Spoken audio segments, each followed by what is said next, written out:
მოკლედ ეს ყველაფერი არის შესაძლებელი, ჩვენ არცეთ მეგა ეკონომიკურ გაერთიანებისკენ არ უნდა ვიჩქაროთ, კი არა, საერთოდ არ გვაწყობს არსაწევრობა. უნიკალური გეოგრაფია გვაქვს და ეს გეოგრაფია უნდა გამოვიყენოთ. ისე რომ ესე იგი აგურები არ მოგვხვდეს თავში.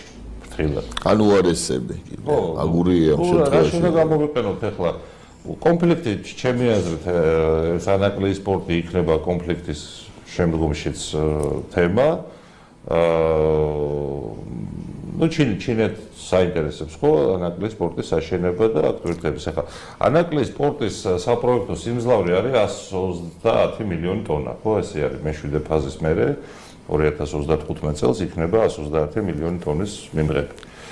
130 მილიონი ტონა მე როცა გამოვთვალე ზედაპირულად ახლა ეს საქართველოს მოუტანს პირდაპირ